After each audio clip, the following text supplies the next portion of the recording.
But we're going to concentrate on Shobhaa's latest book, which is 70, and to hell with it.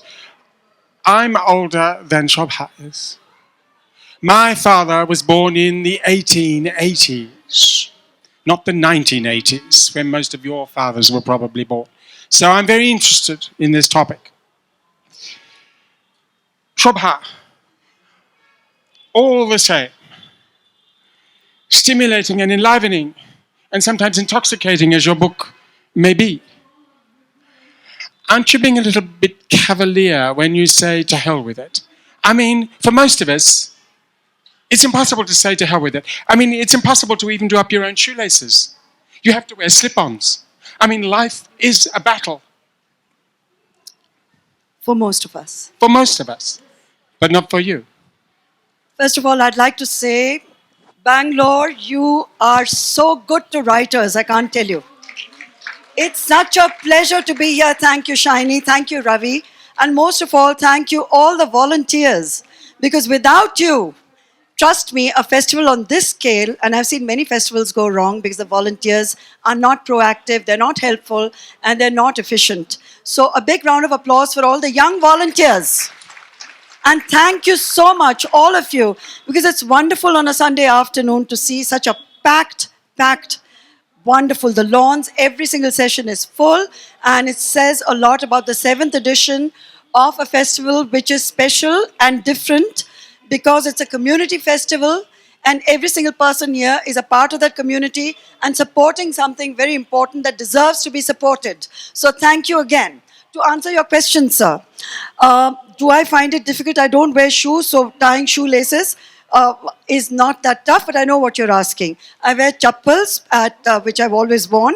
It's easier at any age to wear chappals. So maybe I would recommend when you go back to Tasmania, try our Indian chappals and slipper. It really makes life easier. You can also wear them with socks. But the reason for writing this book is not to say it gets any easier. There is no question. 70 is indisputably 70. I'm not saying it's the new 50 or the new 40. At 70, of course, everything changes. Well, everything changes at 30, 40, 50, 60. And certainly at 70, you're much slower. I have problems. I've been hugging and kissing a lot of wonderful people, but I don't remember their names. It can happen. But I mean it. When I'm saying hello to them, it's with complete warmth and sincerity. But if they stop me and challenge me and say, but what was my name and where did I meet you last? Sorry, it's a bit difficult at 70 to recall that much. Because already your brain is wired, it's tuned, it's coded. I learned a new word today. I love new words. It's coded. Thank you, Joe.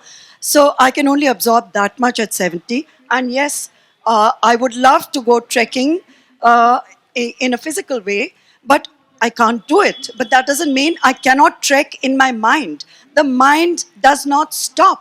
And 70 is not the end of the road, for heaven's sake. It's a whole new journey of a different kind. Yes, of course, you can't do a lot of things that you could at 40, but there's a whole lot of stuff you can still do at 70. And I have never felt this unshackled, this free, and I've never owned my own life the way I'm doing it now at 70. You also said that finally you have started liking yourself. I thought that was a very interesting thing to write.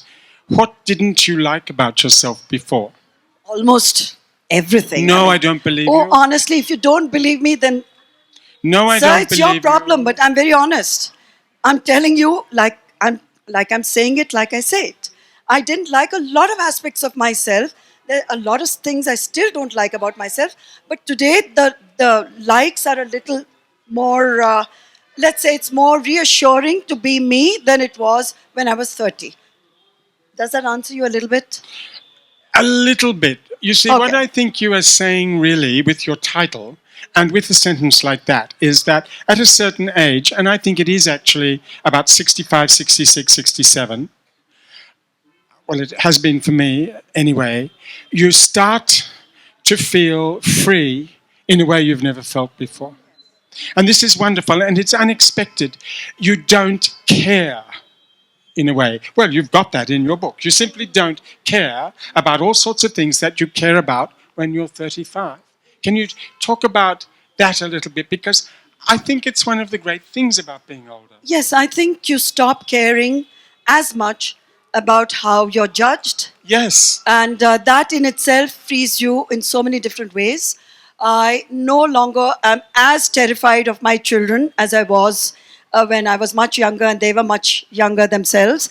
And the scariest thing about being a mother is having teenagers who are judging you every single minute of your time. So I'm free of that to an extent. Now I have to worry about my 5 grandchildren. There's a 6th one on the way, and God knows how they're going to judge their grandmom. But the interesting thing for people of my generation is this, that this is the first generation of working grandmothers in India, certainly. And it's something that our grandkids are going to take for granted. It is not going to be something unusual. I still feel like the bearded lady at a circus because I'm regarded in a certain way. And I still feel like a bit of a freak, which is not a bad thing to feel. And sometimes I also feel like a medical miracle, and I'm thinking of charging tickets. But apart from all of that, yes, you don't care as much. You really don't. In a Well, way, I you don't walk care. out of movies, for example, if I don't like them. I would once never have done that. I throw books across the room if I don't like them. Time is short. You don't want to spend any of it doing things which are not a pleasure, I think. You are very immersed in family because you're Indian. I have no family. I have no parents. I have no children, no brothers and sisters. I have a dog. But dog is family. You know, dog is family. Well, not quite in the way your grandchildren are. I am aware that grandchildren are special and that I will never have this experience because it seems to me, perhaps you disagree, that women in particular, more than men, can be a kid again with their grandchildren. With your children, you still feel a sense of responsibility. With your grandchildren, you are reborn. Yes, no, maybe sometimes. Not sure. Not sure. Can I keep that as a question mark? Because I like grandchildren. Once I can have a relationship, like a communication with them, and when they become little people, where I can converse with them. Yeah. So right now, 4 of them are wobbly little blobby things. You Yeah. know? So you can only cuddle and coo, which I enjoy doing up to a point. But as I was discussing with my girlfriends earlier, I'm not that godi wali grandmom, you know, कि बच्चों को लेके बैठो गोदी में पूरा दिन or you know keep cooing over every little burp and say oh बच्चा इसको कुछ खाने को दो बेटी and all that. I cannot. I'm not that grandmother. It Good. must disappoint my own children, and I'm sure. But you they shouldn't would care. No, I do care. I wish I could say I really don't care. I'm always trying to please them, impress them, please them, impress them, and failing spectacularly. But that's okay. That doesn't stop me from trying and trying and trying all the time. Do you feel sorry for me that I have no family? No, not at all. No, don't even say it. Because when I first started... If you did, maybe you wouldn't have come all the way from Tasmania without having to worry. I hope your dogs were looked after. My dog is very well looked after. My dog will there you never go. suffer.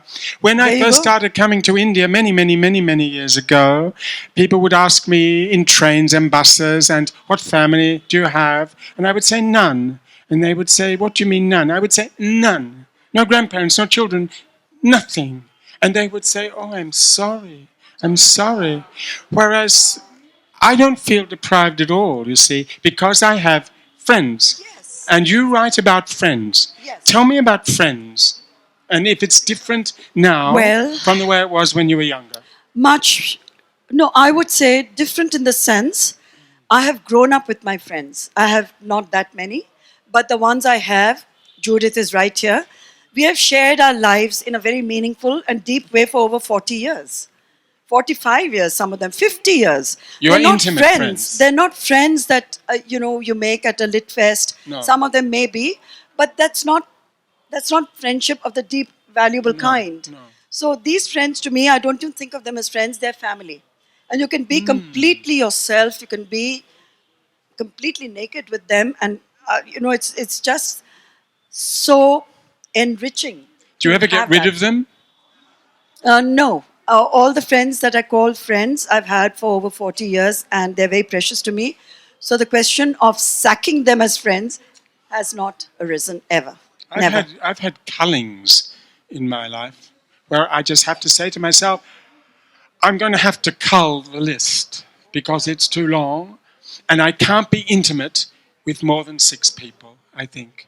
Okay. And Well, I mean, for 10 minutes, of course, in certain circumstances one can be. But in general, no. Which brings me to the question of sex, because we're already running out of time.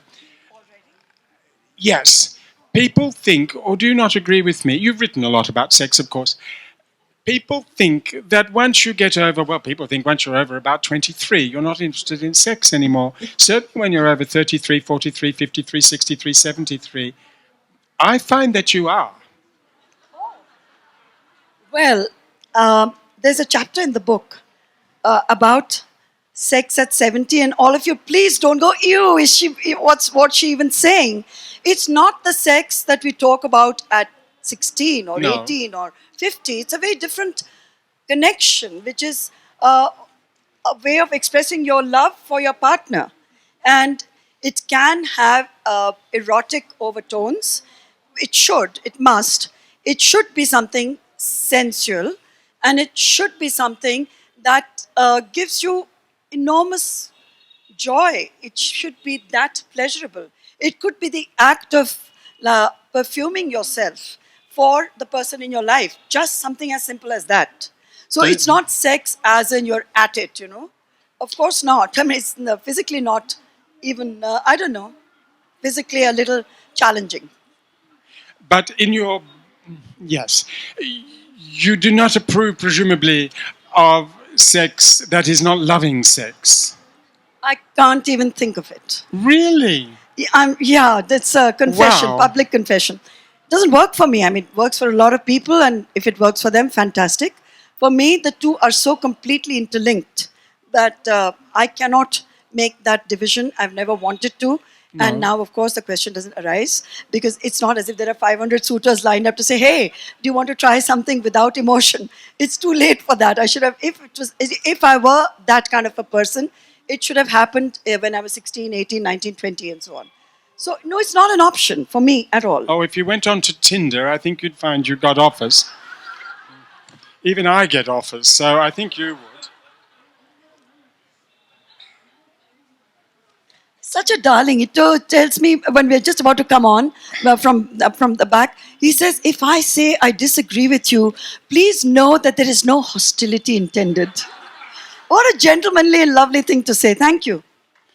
What about death? Do you think that we fear death as we get older?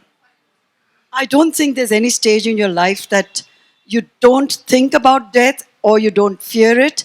Maybe at 70, you accept it with a sense of grace, because that's what growing older really means. Okay. You accept that these are the wonderful autumn years of your life, and you're obliged to make the most of them. You're obliged to get every bit of that wonderful life experience, because it's not that you have 30 years stretching ahead of you where you can say, okay, I'll try that maybe 10 years from now. No. Today, my husband and I are at that wonderful stage where if we want to go somewhere, we've just come back from a fabulous Dashera in the Kulu Valley where 305 devtas come down from the mountains and reside in the valley. We took that decision and we said, we're not going to wait for next year. There may or may not be a next year. It's here and now. So you learn to value and appreciate every moment and live it with the vitality that you are capable of and get the most out of life. But can you imagine, or do you ever try to imagine, life without your husband? I mean, one of you has to lose the other. It's mathematics. Do you ever think it through, or you don't like to do that? I think it's a morbid kind of I'm not a morbid person. I'm very positive, and I like to think that I exude that positive energy to the people I love in my life. So I don't preoccupy myself thinking about stuff over which I have absolutely no control. None. But ideally and very selfishly, and like I know that's how my mother wanted it. She was as determined and strong-willed as I like to think I am. She wanted to go before my father, and she did. So who knows? Yes, I do think about it, I suppose. You probably believe in life after death, do you? 100%. Right. I don't. It makes a difference, but oddly enough, I find that people who do believe in life after death feel more anxious about what's going to happen. I don't think anything's going to happen. I'm in the position of having died twice already, when I had a heart attack, once in the ambulance and once in the hospital. And I'm here to tell you there's nothing there. There's not only nothing there, there is no there. And it takes away from you a whole level of fear. No, for me, it's about fantasy. It is not about fear at all. And I like to visualize what it could be.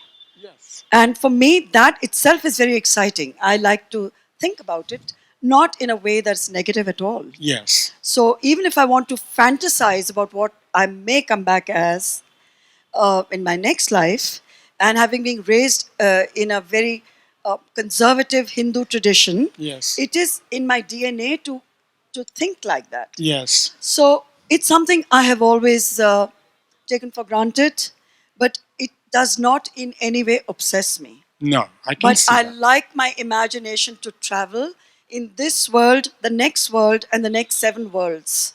So that's just how I'm programmed. See, I think you're very lucky being Hindu, because the thing I like about Hinduism is that, well, as Shashi Tharoor says, it's like a civilization. It's like a civilization. There are many, many kinds of Hinduism, and you can go into it in the way that makes you feel richer.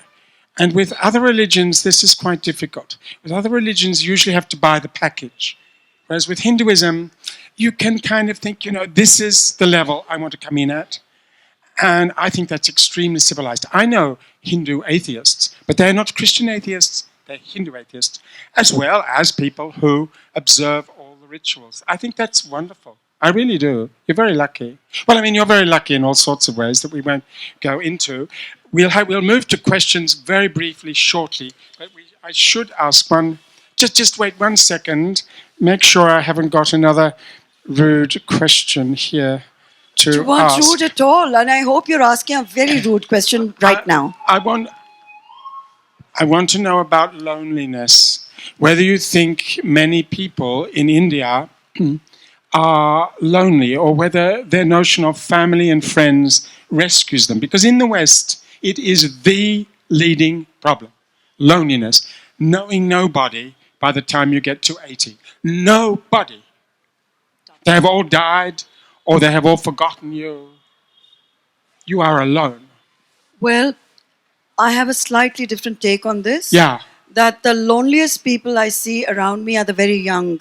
Oh, It's not the old. really? Yes, and the young are extremely lost, lonely, confused, and in a way trapped because they don't have a sense of rootedness the way maybe when I was growing up, what the security and the comfort zone that maybe my generation grew up with, taking a lot of things for granted, family, extended family, neighbors, neighborhoods, communities. Today, I think the urban kids are adrift, and in their obsession with technology and virtual worlds, essentially at the end of the day, they're finding themselves so alone Yes. and with no one really to talk to because they've forgotten what it's like to have a conversation. Yes. So they don't know how to communicate except when they're on that when they're tapping things out. But maybe that's So only it's in a virtual Mumbai. communication, but when they're actually with people, they can't make eye contact because they've forgotten what even that means, and it scares them. And their eyes are going all over the place.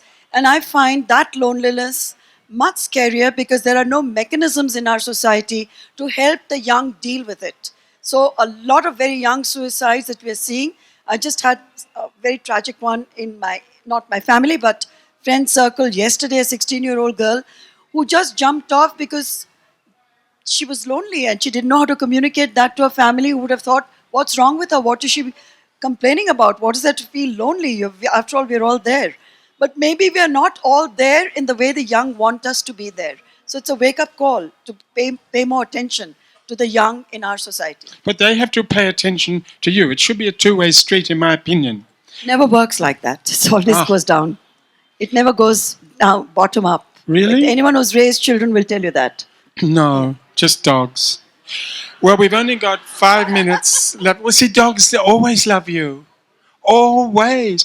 My dog thinks I'm fabulous. It doesn't matter what I do. And I think that that's a big advantage over children. I've never felt strongly about children. Now we have 4 minutes and 54 seconds left for just a couple of questions. There's a man in a blue shirt here. There's a lady with the mic, but she's Right ignoring him. Oh, here's a lady with the mic. Sorry. Yeah. Shobhaa, do you think that youth is wasted on the young? And what would you tell your 30-year-old self if you had to go back and say something? Thank you. Oh gosh, I so vastly prefer my 70-year-old self. So I have nothing to say to my past selves at all. I've lived my life on my own terms, enjoyed every minute, and I really don't want to revisit any of it and say I could have done this differently, because that's a waste of time. But no, I think youth is something which is like a gift. You have to recognize it for what it is. It's what gives you hope. It gives you opportunities. It's when you can dream. And you can dream whatever you want. You know, there is no censorship on dreams. So, no, youth is something that needs to be celebrated. And it needs to be just, it's so beautiful. It's like saying, is spring wasted on spring? You know, no, spring is spring. And winter, alas, is winter. No, I disagree. I think 45 is the best age. 45, you know what you want and you've still got enough strength to do it. At 24, you don't know, basically. 45, 46, 47. There are lots of 45-year-olds clapping away, so that's wonderful. Hi, Shobhaa, right here. Can you talk a little bit about your relationship with your kids? It sounds to me like you might be a little intimidated by them, and I'm terrified of them, as I said. that came But across it's to a- me. And I have teenagers right now, and that's why I'm asking you the No, I question. like the idea of. I don't like the idea of being buddies and friends with children. My role is that of a mother. I'm not their friend. They have their friends to be friends with. So I see my job very clearly defined for myself. Sometimes it makes me hugely unpopular, but that doesn't matter. I'm used to being unpopular. So and popular too, but it's fine. You have to be able to tell your kids what you believe is the right thing. And for me, having raised 6 children, I was really kept on my toes. And I really thank them for so many things, because without them in my life, I wouldn't know the sort of music that they listen to and respond to. I wouldn't know what it is about that music that they find so fantastic. And I find music is a huge bridge for communication. If you understand their music, you understand their world. And in return, I hope I've been able to share my music and my passions, and I hope my husband has done the same. So it's been mutually enriching and also enraging. But that's the interesting part. It would be extremely boring to have kids, 6 children with very distinct individual personalities and opinions, who are going to agree with whatever you're saying. And like, you know, a little coterie of chamchas in your life, it would be so boring to have them agree and to be sycophantic family members. I like to be challenged. I like them to tell me you're wrong. I like them to tell me why I'm wrong, where I'm wrong. And I want that same access and privilege back with them. So I would say, just be yourself with your children. You don't have to pretend to be someone you're not.